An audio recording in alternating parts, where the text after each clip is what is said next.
Hi, welcome everybody. Thank you so much for joining us today for the event, What Students Really Want to Hear from Colleges, hosted by Scoir, the College and Career Network.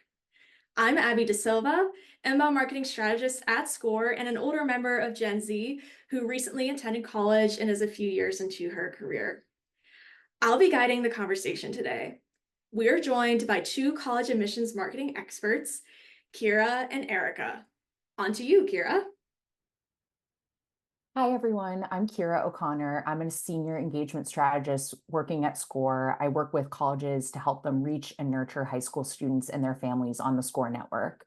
I have over 8 years of experience designing and executing data-driven strategies for institution to recruit and enroll students, as well as launching new programs.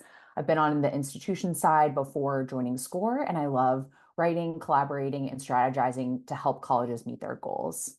Erica? Hi, I'm Erica. I am a senior engagement strategist here at Scoir, and I've been working in higher education pretty much my entire professional life for 15 plus years, most of which has been in an admissions office. Up until the last couple years, right before joining Scoir, I worked for an enrollment marketing agency. So I have a lot of experience with enrollment marketing on both the college side and the agency side. And like Kira, love working with partners on the college side to help them reach their enrollment goals. Thank you, Erica and Kira. Now I'm going to share my screen and show you all our agenda for today.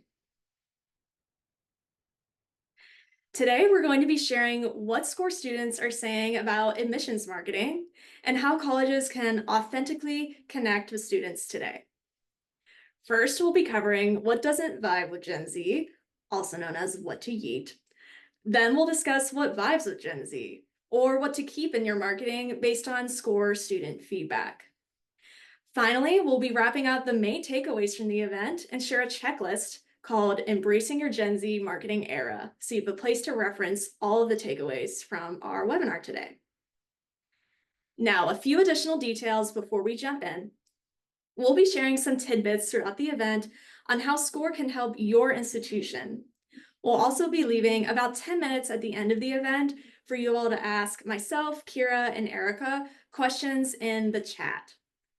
After the event, we'll email the recording of the event and some other helpful resources, including the checklist, via email. Now, let's get right into it. It's giving ick. Here are some things to yeet from your marketing strategy based on Scoir student feedback. One of the main things we've heard from students is how overwhelmed they are by email communications from colleges. Here is just one Scoir student's email inbox filled with marketing emails from colleges. This is just from one day. All of these email communications are overwhelming for students in and of themselves. Then think about all of the other things that students are juggling today. Students are exposed to insane amounts of information, thousands of ads per day sometimes, hours of social media and internet time, plus competing voices on college admissions and where to go to college from their high school, from home to friend groups. Then throw mental health and financial challenges on top of that, and you've got some really stressed students. Kira and Erica, in your time as college admissions professionals and working with students, what are some key things about college emails you'd like to share? Yeah, it's so hard. I mean, I hear it all the time, that, oh, I didn't read that email. I have way too many emails, or yeah, I'm not seeing them, or it's just too much. Like you're saying, Abby, like it's so much overwhelm. They're getting these things constantly from so many different schools. And um, you know, if they're gonna see a big wall of text, right? Especially if they didn't specifically opt in to get that email, they're gonna ignore it. They're not gonna take the time to read through it and search through it if it's coming from a school they don't already know or are already interested in. That was something that we've heard from Gen Z students. Kira, what Yeah, do you think? for sure. I think this screenshot really speaks for itself why students may not be opening or reading messages. It's just so hard to get share of voice in the student's inbox, in addition to, as Abby mentioned, emails from colleges, which they may or may not have, even opted into directly. They're getting shipping notifications, they're getting, recipes, emails from family members, friends, what have you. There's just so much happening there that it's kind of like yelling in a crowded room to kind of to get their attention. They're also, potentially being spammed, inbox filters, etc. So there's a lot of competition in there. And if students, do end up opening your email and reading it, if there are too many calls to action, as Erica mentioned, if there's a wall of text, the idea that they would even take the intended action, the probability of that just seems very low. So it's a real challenge because that's, how we're used to communicating with students, and it's important information to share, but it's sort of like, how do you get past all of that? Yeah, definitely. And then there's the other hurdle of if a student is using their school email address, they're probably not even going to get it, right? Like there's all these filters that are out there. When you're looking at your email open rates, a lot of times this is skewed with all of the new new Google features. And I think it was like Apple Mail just tells us all that they're opened. And so you get these like really skewed results anyway. So it's hard because it's such a great place to reach them and tell them everything you want to tell them. But if they're not reading it, if they're not getting it, is it effective? So Absolutely. Those are all wonderful points. I think this is a really good segue into websites yeah, and website content. We heard from a lot of students that um, websites don't always give them a good sense of the campus vibe, or can be really hard to navigate and find the information that they need. And colleges can really address this in two ways with Gen Z. They can create video content that's unique to their institution, and I'll touch on that a little bit more in a second. And then updating their site structure or how students can navigate their website. So regarding the video content generation, colleges are content generation machines already. Odds are you're creating a massive amount of content. Just think about professors, all of their lectures, their papers, their research, student projects, clubs, organizations, Greek life, guest speakers on your campus. There's so much content that you all are probably already creating, that your staff and student body are already creating. There's a huge opportunity to repurpose and reuse this content, especially if you're low on budget, time, resources. And this can be a really great way to show prospective students your authentic self, because these are your staff, faculty creating this content. Um, you can share this front and center on your homepage and make it a centerpiece of your site. And the less words, the better, generally with students. We were hearing that a lot. That was a very common sentiment among Scoir students. So just making sure like you're just sharing your authentic self and just reusing the content you already are creating as an institution. Another thing that I wanted to share is that websites that are easy to navigate and quickly show students your institution's authentic self will stand out. So think about your navigation. How can students find the information they need as fast as possible? Is your site really student centric, for example, or is it more focused on like alumni or faculty or what have you? You're going to want to make sure that your navigation is really simple and is tailored to what your prospective students are looking for. And maybe that's majors, clubs, housing, financial aid, or maybe even content or your city on your city or town. And we're going to talk about that a little bit more later.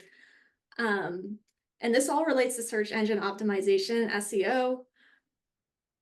You're going to want to revisit your SEO strategy. And with AI, It's more important than ever to be creating content that shares your institution's unique voice and insights. Google saying over and over again that that's what's going to stand out in search engines is being your authentic self and sharing your unique expertise and insights as an institution.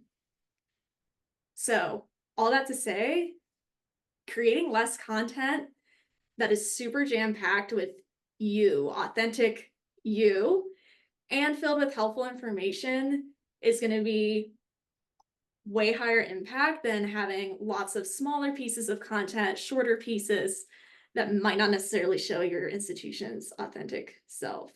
So I know that was a lot. Speaking of content, though, I wanted to talk about physical mailers.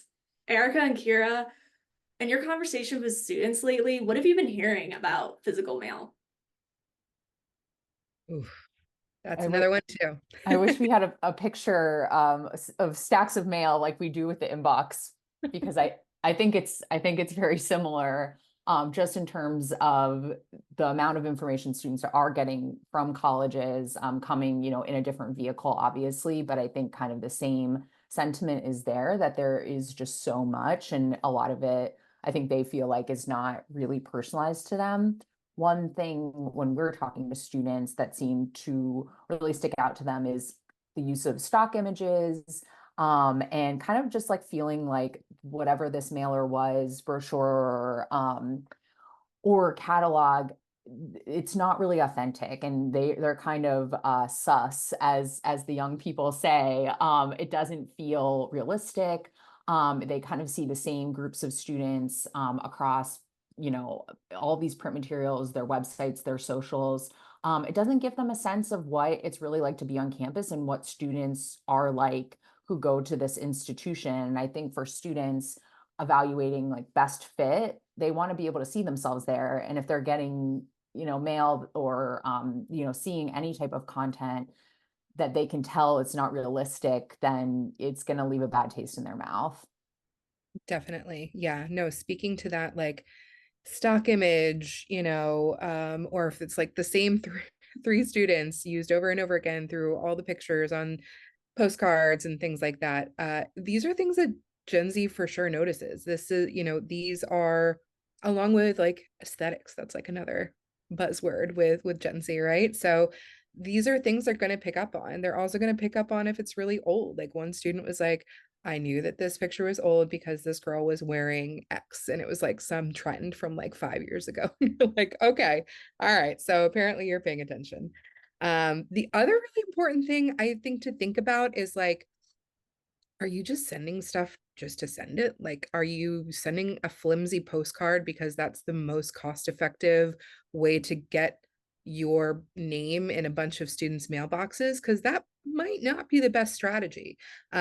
Because you also have to think of it, not only do students know that it's cheap, they can see when it's cheap and not well done, right? Like, especially if it's not the best card stock and these little details, right? They're going to pick up on the details. But they're also going to think about like, okay, I know this isn't personalized to me. I know this is a mass mailing. Why are they printing it and sending it? Like, is that sustainable? Right? Because that's another layer to think about. Are you hurting trees by sending out all of these postcards? But it's an important thing to think about.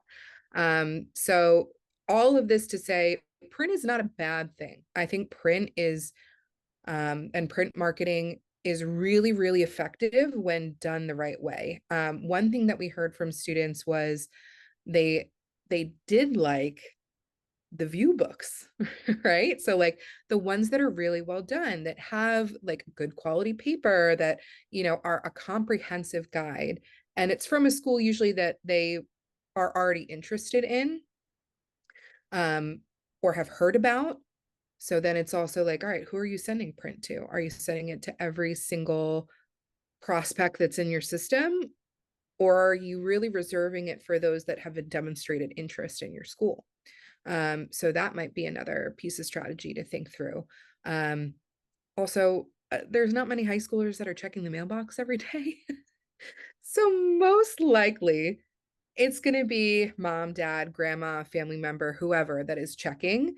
And maybe positioning print pieces to be more family focused than just directly to the student, I think would be a really great way to still engage. Parents and guardians are a huge influencer when it comes to students' decisions, especially in the college search. So if you can kind of do a twofer and have it, it's for the student, but it's also for the student family. When you're using a print piece, that might be a really great use of that. But kind of what Abby said before, less but better quality. That's kind of a theme that I think we'll see here today. Absolutely. Those are all really great points. And I think this is a really good transition.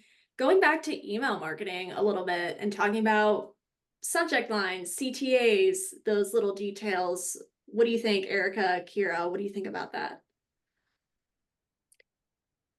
Yeah, I mean, I think if when we're talking about, the crowded space that is emails, when we think about subject lines and CTAs, I mean, if you are getting in front of a student, obviously you want to be compelling about what you're saying if they're willing to listen. I think like any way that you can sort of segment and make the message very relevant to them is really what matters. They want to know that you're, and this goes back also to the fit, like if there's something specific about your school that they're interested in, they're telling you this is what I want to hear from you about. So if you're able to take that data and craft some kind of message that can have them, take a call to action, go to an event, sign up for something for prospective students, et cetera, being able to speak to them in a way that's relevant and they're telling you like this is what is relevant to me, I think is going to be the most powerful. Definitely. That personalization any segmentation you can do um, in the subject line, right? I think is a great first place. If there's um, you're talking to an in-state student and you can say, hey, you're in Florida or wherever, right? Like that will make a connection instantly as they're seeing that subject line, like, oh, they know something about me, like this is actually relevant to me and who I am. So definitely utilizing those as much as possible. I'm also a huge emoji fan. I know not everybody is, and it's not going to be the best fit for every institution, right? But especially with Gen Z, I think it's really effective. This is how everybody is like communicating online right now, right? Like there's lots of emoji use. I think a lot of brands have really like leaned hard into it. So it's not something uncommon to see for a subject line nowadays. Yeah, and I think that just goes to the idea that like you can have fun with it. Like you might be talking about your institution, but like you're talking to a person who has, preferences and is used to kind of communicating with, themselves and their friends or on social media in a certain way. I think they'll definitely, it will resonate more with them to kind of speak the language that they're speaking and have it be fun and interesting. There's so many unique, interesting things going on in college campuses. They're filled with students who are like not that much older than the students that you're recruiting. So tap into that. Definitely. 100%. I mean, what I'm hearing is meet students where they're at. Like, students love to hear like when colleges speak in their language, and using their slang or their lingo could be really fun and can be a really great way to connect with them in your print mail, email, your website, what have you. Um, Speaking of authentically connecting with students, for those that aren't as familiar with Scoir, we provide a way to connect with students where they're at. So based on student interests regarding their majors or extracurriculars, colleges can reach students whose interests might align with your institutions. And we wanted to share how Scoir compares to like average email marketing open rates. So I wanted to share these stats here. Kira, Erica, as experts on the Scoir team, what are your thoughts on Scoir and how students can use Scoir to authentically connect to students in a different way? Yeah, this was like the biggest thing when I first joined Score. I was like, wow, the way that you're able to actually reach students and see this average open rate of 45%, and then it bumps up significantly if they're following you, they're actually engaged here. Like, wow, that's so refreshing, coming from seeing like, open rates and click-through rates from traditional email marketing. It's really, really exciting to see those things. And I think it really speaks to meeting them where they are, right? So when they're on Score, they're not there looking at discounts for Old Navy or whatever in their inbox, or they're not scrolling through social media where they're thinking their mind is in a bunch of different places, right? They're on Score to look for colleges. So their mind space is already there. And so meeting them there to talk about your college makes a lot of sense. And I think this is really why we see much more engagement here, because they're ready. And that's kind of echoing back to what you said in the beginning, Abby. Like, these kids are overwhelmed. There's so many things, right? So like, it's so nice, I think, for them to be able to come to a space and know, okay, I'm going to laser focus on colleges. And so being able to have that voice and that presence there, I mean, the numbers speak for themselves. Yeah, they do for sure. I think this is the place where students are laser focused on colleges, and like it's two things. Like they're exploring, they might have a specific major, a specific activity, a specific type of campus that they're thinking about. So they have the ability to kind of explore based on maybe some preferences, but without knowing a whole lot about where they want to go next. It's also a place for them to get really excited about your institution. If they know, like, this is, a place I really want to go, I'm really interested in, they're kind of like, it opens up for them this space where they can see, okay, this is what this college has that's relevant to me. This is what I would be excited to study. This is what I would be excited to do in student life. So it is like you talking to them from like a message perspective, but also them being able to explore in a really dynamic way that surfaces what interests they have and how your institution is aligned with it. And I think that's like the relevancy part of it that we try to get out when it comes to like segmentation and messaging. It's also super useful when they're exploring colleges as well. 100%. The TLDR I'm hearing here for what to yeet in general from your marketing communications with students would be lots of words. Students really want to watch. They want to read, not a lot. Students are also interested in hearing less fluff and more about what your institution's actually about, who you are, what value you provide, how you help them with financial aid, what have you. And in general, just less is more. Reuse, repurpose what you have. So letting go of the mindset of putting out as much content as possible and allowing in and rethinking your strategy to less content, but making it more high impact. So on to our next section of our webinar today, what Gen Z is here for. These are things that we recommend that colleges keep in their marketing strategies. I'll pass the baton to Kira and Erica for this part. So I think something that is super useful for students when we think about like the student evaluating if an institution is going to be a good fit for them is really knowing information and details about campus culture. And if you're able to present that in a really like clean and simple graphic, or sharing content that shares the perspective of your students, those student stories, I think that is what is going to be, really exciting for them. We asked 30,000 plus of the students that are on Score what their top reasons for enrolling in a college.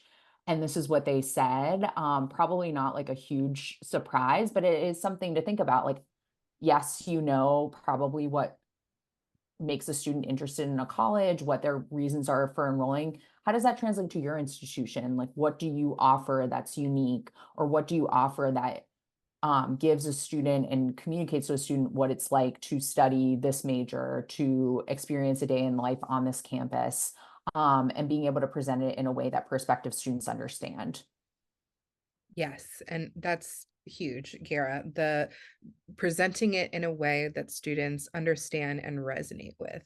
And so, like you see here, campus vibe. Okay, what does that really mean, right? Like from somebody who is not Gen Z, what does campus vibe really mean? So this to me really just is, what is it like to be a student there? And the best way, and we've touched on this a little bit before, but I think the best way to talk about this is through your students, and first person stories, day in the life Kira had just mentioned, right? So having your student ambassadors or different key students walk around campus with their iPhone and do a day in the life, right? Like it doesn't have to be this big production, right? Like I know that college budgets are strapped, right? Like we're all trying to do a lot with a little. So it doesn't need to be anything super fancy or anything that might even cost any money, because there is so much content that is living and breathing on your campus every day, aka your students. And you have to think about it from the lens of like, what were you thinking about when you were 18, right? Like most likely you've never lived anywhere else but home. And so you're trying to envision this brand new life that you're going to have when you go away to college. And while academics definitely you can see majors offered, that's like the impetus, right, of like the initial search. When you're getting into things like campus vibe, that's also going to include, what's the residence halls like? What's the vibe there? Like, what can I do outside of class? Um, where am I going to go work out? Where am I going to go eat? Things like that. So these are all these different student stories that you can take and compile, um, into student created content videos on your Instagram, TikTok, YouTube, wherever. And then you can surface those on your website, surface those through messages, surface those through content on your Scoir profile. These are typically really, really effective ways of helping the student to literally see themselves on your campus, when they're looking at a student that, like we said earlier, only a few years older than they are. So it's very, very relatable. And from my experience working on a college campus, students are really excited to help with things like this, right? Like they're already posting every day, most likely. They're already on TikTok. They're already doing these, stories about their life on campus for their friends. Like why couldn't they help out and do something for their college admissions or marketing office? So yeah, I think those first person stories, and that comes into play not only with that campus vibe and student life, but it can also come into play with affordability, right? Like think outside the box. Like maybe you talk to some students that were awarded a scholarship and they can kind of talk about their first person experience, with being awarded this scholarship. And that's a great way to get the information to prospective students about it, as well as outcomes, right? So recent alumni stories, those are always great too. Internship stories, majors offered. We can even use it in this way, right? Like, so what does a biology class actually look like for a student? Can we have one of the students go to their biology lab and take some videos on their iPhone, right? Like, or the seeing these through video content or first person stories, right? Like maybe it's a blog post if it's not a video. I think these are really great ways to take what students are saying are their reasons for choosing a school and communicate it in a way that's going to really connect with them. Yeah. Absolutely. I love all of that. And even thinking about the surrounding location of your institution and just fun things to do in your community. What's unique about your community? Um, that can all be really compelling content. When we were talking to Scoir students, that was like a really common thing that came up, was wanting to know like what's the nightlife like in this community, like in this town that your institution is in. What's there to do? Like what's unique about the area that your institution is in? There's all sorts of opportunities to help students see what the day-to-day life at your institution is like. And students really want to hear that. I mean, after all, they're going to be spending probably the next 4 years with you at your institution. So I think that all makes a lot of sense. Yeah. Um, I think that that's a struggle too for a lot of schools, right? Like I've not had to worry about that so much in my experience being in Florida, right? Like that in and of itself by being by the beach, right? I'm in St. Augustine, Florida, by the way, was like a big draw for students. But like for these colleges that, okay, you think like, oh, do we need to downplay our location because we're kind of in the middle of nowhere? No. What's good about being there? Like that's not a bad thing. Will it fit with everybody? No. But again, that goes back to being authentic about your institution and what makes you unique or different, or maybe not unique and different, but just being really transparent about what the experience is like. Because another big point of this, right, and that we're all thinking about in enrollment is when we're talking to prospective students, you always want to make sure, yeah, of course, you want to make it seem like a great place for them to come, right? That's the job in enrollment marketing, right? You want to reel them in and say, come see why our institution is so great. But you also don't want to push it to a point where you are creating a picture that isn't authentic. And then ultimately they transfer out, they leave, right? Like we're also thinking about retention down the line. We want to make sure that these students that you're recruiting, even as early as their freshman, sophomore year in high school, are going to be the kinds of students that are going to fit well with your institution, and go through and graduate and then become an alumni that's going to talk really highly of your school, right? So that's also always got to be in the back of your mind. You don't want to push it too far to and try to make it dazzly, or is that a word, dazzling? Sparkly, too sparkly, right? If that's not the case, and maybe that's, not going to resonate with everybody, but again, that's part of the gig, right? Is that you have to be true to what your institution is, and that's ultimately going to be paying off in the long run. But from my experience, there's always going to be a student that wants to come there. You just have to give them the information and connect with them. Yeah, and I think that's one benefit too of being able to connect with students kind of earlier along in the exploration journey, because as Erica said, the being authentic and really intentional about how you present your school is so critical. You want to give prospective students a realistic sense, but for students who are freshmen, sophomores, maybe they're first generation, maybe they've never been on a college campus before, they might have preconceived notions about schools, school types, big schools, small schools, location. There's nothing to do in a small town. Urban campuses don't have any green spaces. Students only go to football games and I don't like football, what have you. To the extent to which you can kind of clear up those misconceptions in an authentic way will help those students as you're able to nurture them, to show them like, oh, you may think that it's like this because all you know about this school is about its location, but in reality this is what that means. And as we said before, these are students who probably never gotten to pick where they live. So thinking about yourself, 16, 17 years old, you only know what you know. So, and I think too, like we were saying before, having the opportunity to get students excited about what you have to offer, presented in a way that is exciting, talk about it in a way that is exciting, have your students, most importantly, talk about it in a way that's exciting. What's so great about this place? And then the student will take that information and then be able to discern, is this a good fit for me or not? Because ultimately you do want best fit, but put your best foot forward, and get them excited about everything that you have to offer. Definitely. Yeah. And then the one bullet here that I also wanted to make sure we talk about is affordability, because I think that's so huge and such a huge conversation for students. And this is a generation that watch their parents, their older siblings get sacked with a ton of student debt.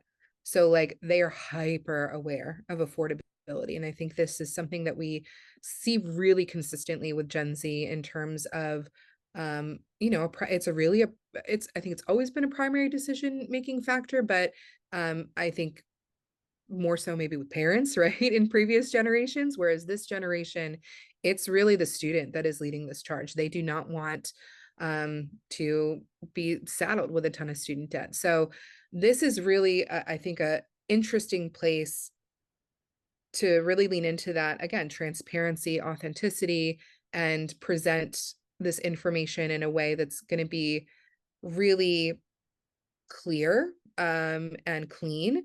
And so and again, there could also be first generation families, right? They haven't gone through this process before. And, that's a misconception that I've heard many times over the years working in college admissions is, oh, I'm not going to go to college because I can't afford it. It's like, no, there's really so many great programs that you can um, latch into. The many schools are offering these really great scholarships, right? And so most likely you have scholarship programs and aid programs that are really going to be able to make an impact for these students. Um, but this is where the tune out happens a lot of times on the student end too. Once you get into like the ins and outs and the really deep specifics of financial aid, it's like it's pretty easy to tune out on that stuff. As somebody who, like, math was not their favorite subject, it is for me too sometimes. But so I think this is really a cool piece to talk about. In all right, how do you manage to be clear, transparent, and provide the information as early on as possible too, right? Like you definitely, it's not like a taboo subject where you wouldn't want to talk to an underclassman about financial aid. No, you want to have this conversation as often as possible, right? um and the investment part of it is like really big for both them and their parents, their family. So maybe, some cool ideas or things that we've seen on different websites at schools are like, maybe you structure it like a WikiHow article, right? Like how to get through financial aid, how to go through the FAFSA process. We all are going to have like a collective trauma after this past year with everything with the FAFSA. So like leaning into really providing as many resources as you can for students. And this isn't necessarily a marketing thing, but like it is. But if there's a way to have your financial aid office, financial aid advisors be really approachable too, I think that's super helpful. I know there were a lot of schools that did a lot of workshops this past year, things like that, but making it as clear and um, I want to say detailed without getting too far into the details, right? And then it's also know your audience, right? If you're talking to a student, you're going to talk about financial aid a little bit differently than you are with a parent, because what's a credit report, like what's a tax return? So these are the things that you want to be really mindful of when we're talking about affordability. But again, I think there are some really cool creative ways to talk about this through student stories, like I mentioned before, talking about a scholarship, clean graphics, right? Again, we talked about aesthetics with Gen Z, a WikiHow article with really clean, clear-cut steps are really great ways to talk about this. Anyway, my 2 cents on affordability. 100%. Yeah. I think this is a really great transition into the top content types on Scoir. So for those that maybe aren't familiar with Scoir, we essentially have this search functionality and this content generation functionality for colleges, where colleges can create posts similar to like how you would on Instagram and share information about your institution. And then students can also search for specific content types or specific colleges on Scoir. And we analyzed our data for the most popular content topics on Scoir. And the top 5 are virtual tours, business, scholarships, biology, and architecture. So again, not very many surprises here, but virtual tours points to students wanting to see your campus, see what it's actually like. And again, a lot of sentiments regarding majors and what students are interested in studying, and business, biology, architecture just happen to be top interests among Scoir students. And then, like Erica was saying, scholarships are really important to students and families. Just understanding how affordable different college options are is very important. And I think this emphasis on Scoir students wanting to learn about majors just points to how students are really focused on career readiness as well. They're really wanting to make sure that wherever they go to college is really going to help prepare them for their career. Yeah, For sure. I think that, knowing what the most areas of interest there are for your students can help you also generate content that helps them make connections between topics that they're studying and what that translates to in terms of career. Because again, we're talking about students who have only been in high school. They're not, they're taking subjects that are sort of chosen for them. They may be very, very much at the beginning about thinking about what a career is going to look like. I like biology, but like, what does that mean? Like, what could I do? And having students, faculty talking about courses, talking about research, et cetera, that helps students make connection between this sort of like topic I'm interested in or something maybe I excelled in high school and like, oh, what are the opportunities that are here that I can take advantage of?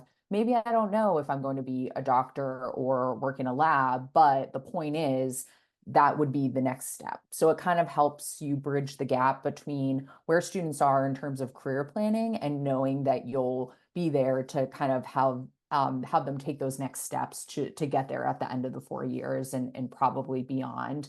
And that's why also alumni stories are very important. Definitely. And then like thinking about this through the lens of what Kira and I do as senior engagement strategists on Scoir. So let's say a student is interested in business. Well, and this is like, one of the most popular content searches. Then if we're working with a school, we're going to want to make sure that these alumni stories of a business grad is tagged with business so that it's showing up for this content. We're going to want to make sure that there's internship stories, that there are, even if you have content about like what a lecture or something like that on YouTube, maybe we put you can embed videos on Scoir. So we would put that on your profile and then tag it with business. And that could be another way that a student is engaging with it, right? So we're thinking not just like, okay, they're searching business. They just want to know that we have a business program and the overview of what the business program is, that thing. No, it's so much more than that, right? Like we're talking about their career trajectory. We're talking about what their student life is like while they're in college, what their internship opportunities are like, study abroad opportunities, right, within business. So these are the kinds of pieces that we would pull together. And even though it's not directly about business, if it's a business student or if it's somebody doing a business program abroad, that's still really relevant for somebody looking into business. Um, so that's kind of how we would work in taking these insights, right, and seeing what students are really into and searching for consistently on the Scoir network, and then translating that into, okay, how do we make this work with what you already have going on and make those connections. Yeah, and I think that can happen with like in terms of the discovery, with segmentation and messaging.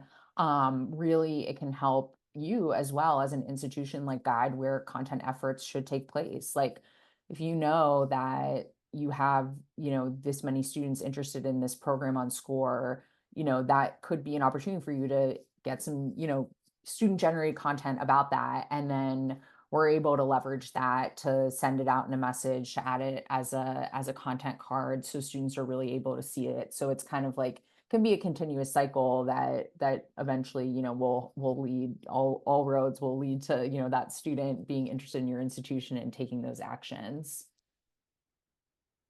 Definitely.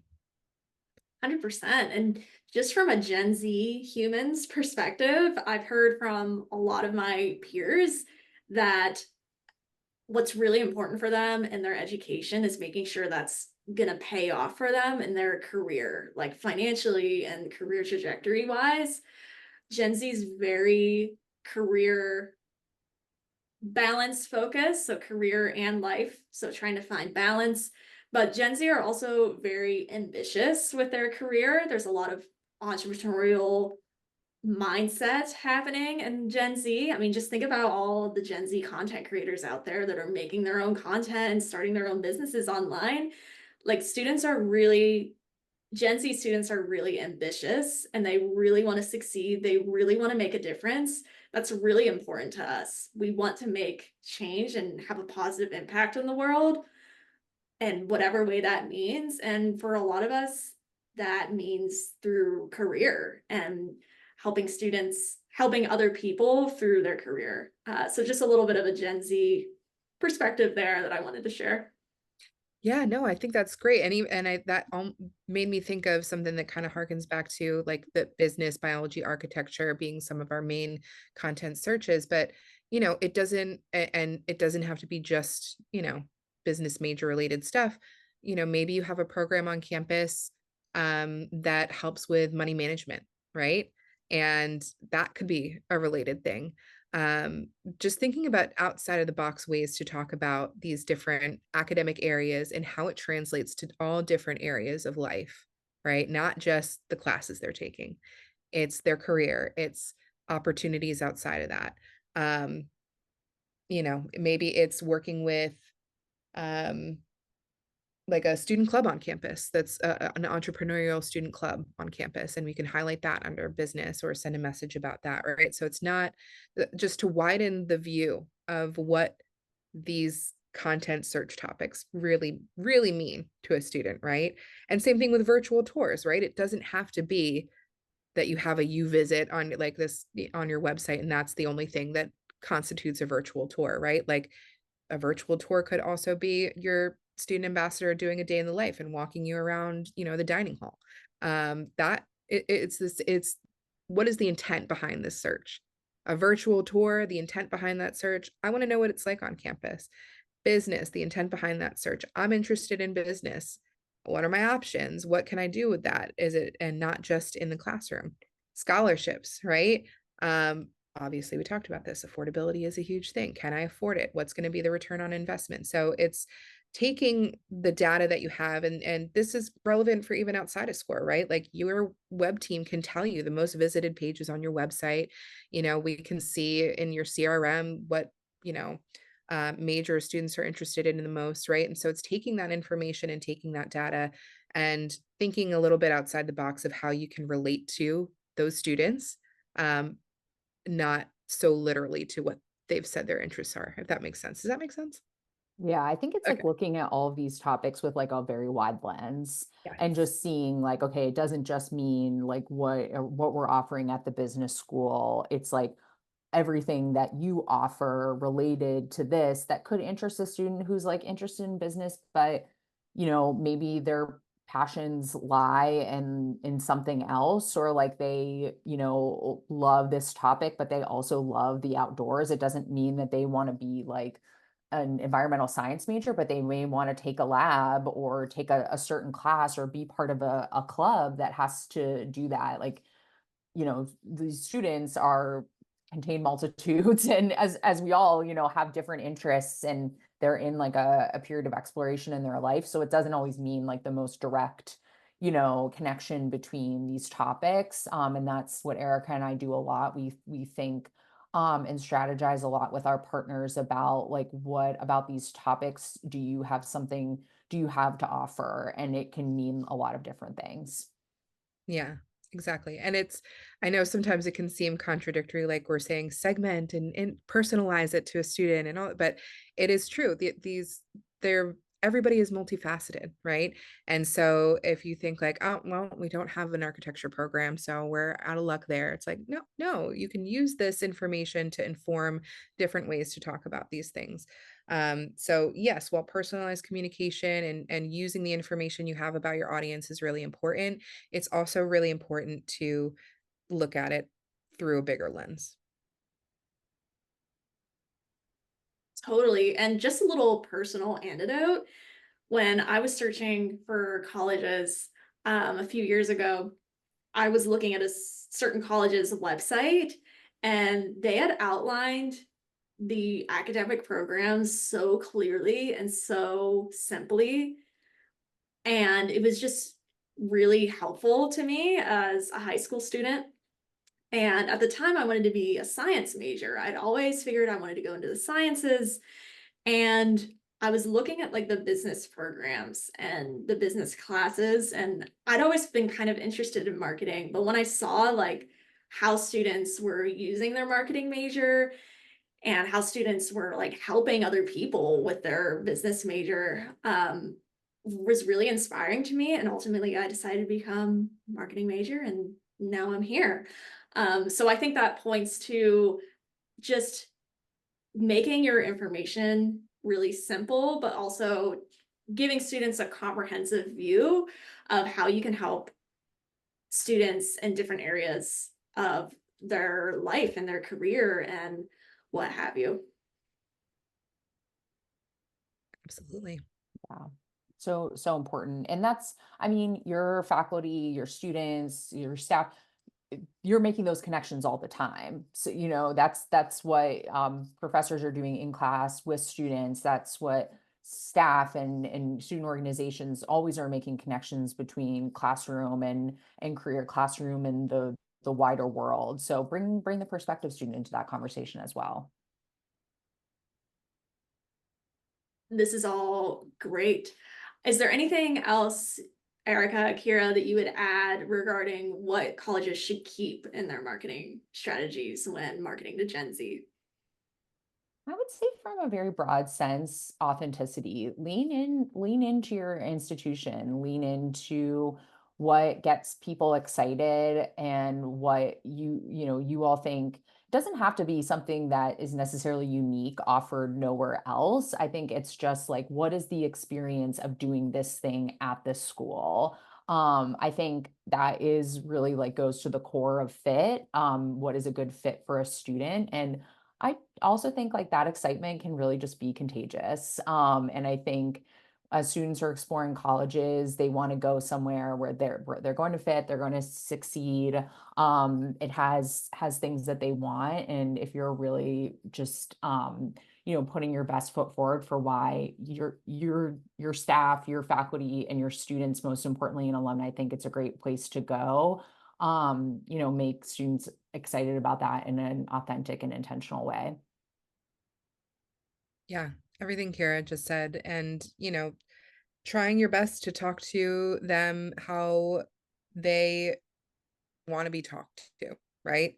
And so being creative about, like we said, about how you're reaching them. Maybe email marketing isn't the only way, right? Like, and diversifying that, right? Like, there's also a big concern right now about a huge drop off in traditional ways of doing enrollment marketing, right? Um, Less and less students are sitting for the SAT and ACT as colleges go test optional. There's a lot of privacy laws around contacting students, right? Even on social media, there's lots of restrictions now for how you can talk to students that are under the age of 18. So I would say, in addition to everything that we've discussed, it's also really important to think outside the box in terms of mediums of how you're connecting with students.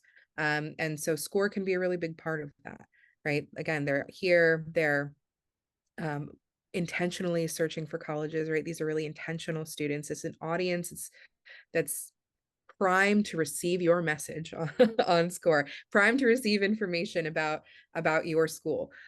So I think, in addition to the more philosophical conversation that we've had today about talking to Gen Z and what's important to them, it's also really important strategy wise to um, just make sure that you're diversifying how you're talking to students, thinking outside the box of what's really long been the formula for enrollment marketing, and knowing that it's changing, right? Like, this is a brand new world that we're in, post COVID, um, and we're now enrolling students that um, have probably had electronics in their classroom the entire time they've been in school. It's a very different world. So just being nimble in terms of how you're communicating, and leading with that authenticity, because Gen Z can smell.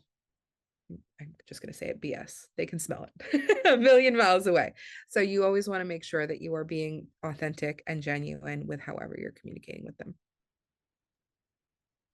Absolutely. And we already touched a lot on this, but we have a small set of takeaways. I know we talked about a lot today, but we wanted to talk through just a few key takeaways from the event today.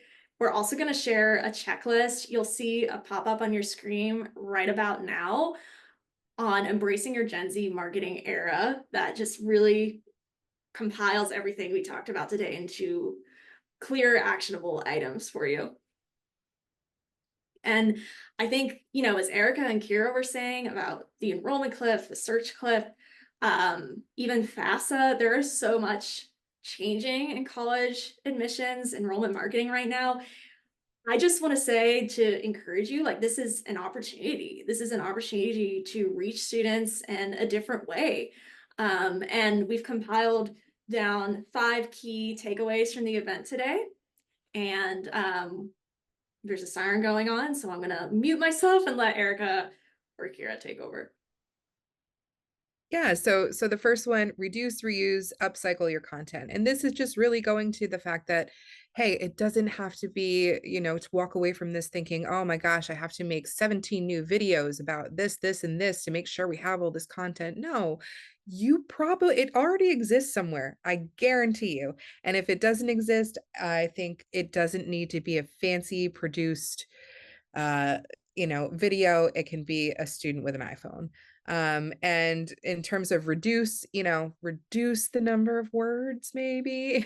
So not big, long things of text. Students just aren't connecting with that, right? They want to have it be a more interactive experience. So when you're writing emails, if you're on Scoir and you're writing messages, shorter and sweeter, the better, and pointing to content that's going to be a little more engaging, like videos and things like that, and clear call to actions. So that's kind of what we mean by reduce, reuse, and upcycle content. And also the point of, websites, right? And streamlining your websites, making navigation easy, as Abby mentioned, that's huge. Maybe you don't necessarily have to make a brand new website for, prospective students, but could you take what you already have and edit it down a little bit, right? Could you clean up the navigation and make it a little bit shinier and cleaner? Yeah, and as Erica said, pointing people to student stories, the first person video stories really do paint the best picture, getting the first person point of view from the student, have students hear from their kind of peers, people who aren't that much older than them, are living a life that students are sort of considering for their next step, really paint the best picture. It's like the showing versus telling kind of idea. Like, you can tell students all the time what it's like to be a student there, but having a real student, show them around their dorm room or show them what they're doing in their major or in a student club or organization is really powerful. And where you can meet students where they are. I mean, we're obviously proponents of being students on Scoir. We talked a lot about how challenging it is to break through in these really crowded spaces like email, like social. Obviously that plays a role, but we know the benefit of Scoir for students and their parents and guardians is they're in a place where they're thinking about college. They're planning their next steps when it comes to college. They're doing their research. So you want to be present. You want to be surfacing all of this great content, surfacing things that people do get excited about, kind of all those things that we say, packaging that together and putting it in a place where students already are will give you the best likelihood of being able to get in front of them. Definitely. And that goes right into surfacing your differentiators too, right? So, and we didn't talk too much about this, but I know that for a lot of schools, it's like, okay, well, we don't have, every school has, a business program. Every school does study abroad.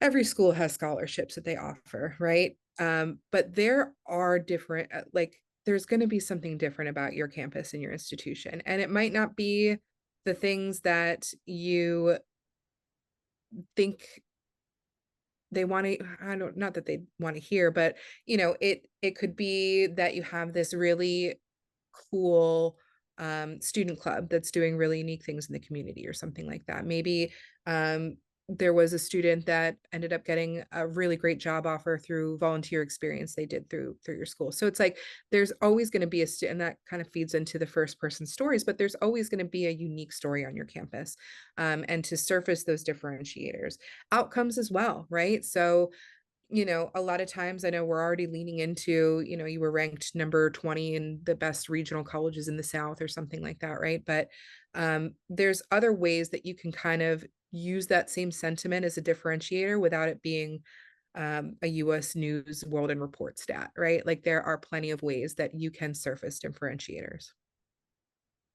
And then your community and area, we talked about this too. It's going to be the next 4 years of their life. These students are really looking at what their life is going to be like. This is a huge part of their decision-making process. Academics, outcomes, definitely top of mind, but this is a big player in the mix too, right? Their experience and your community and surrounding area around campus is really important, even if you're in a small town, right? Like if you're running out of things to think about, what's the favorite student local hangout spot, right? Like what's the best thing on the menu there? Can you do a blog post about this amazing milkshake at Aunt whatever, Aunt Kate's taco stand or something? I don't know. I'm coming up with stuff off the top of my head, but there's always going to be something that you can talk about that is special and unique to the community. Maybe you guys have a really great farmers market, right? And how have students participated in that? There's always something in your local area, even if you think like, oh, it's in the middle of nowhere, students don't want to come here. Yes, there will be students that want to come there. Absolutely. There are students that will thrive in your small town, and they'll be the big fish in a small pond, right? Like there's so many sometimes you just have to reframe how you think about it. And it is a really, really important centerpiece to these students as they're looking at schools. So many great tidbits there. Thank you both. And thank you everybody for joining us today. I know we covered a lot of ground and talk about a lot of different topics. Again, we're going to be sharing a email within 24 hours with the event recording and the entering your Gen Z marketing era checklist, along with some other helpful resources that our team compiled that we think would be really helpful for you all. So thank you so much for attending, and be sure to subscribe to Scoir's newsletter for colleges at the link that's going to pop up on your screen right now if you want to learn more about college admissions and marketing tips for colleges from Scoir. So now we're going to go off camera for a little bit and give you all an opportunity to answer questions or to ask questions in the chat for us to answer for the next 10 minutes or so. So we're going to go off screen. Thank you again for attending. We're so happy you're here, and I hope you have a great school year. Thanks, Thank everyone. you. Thank you.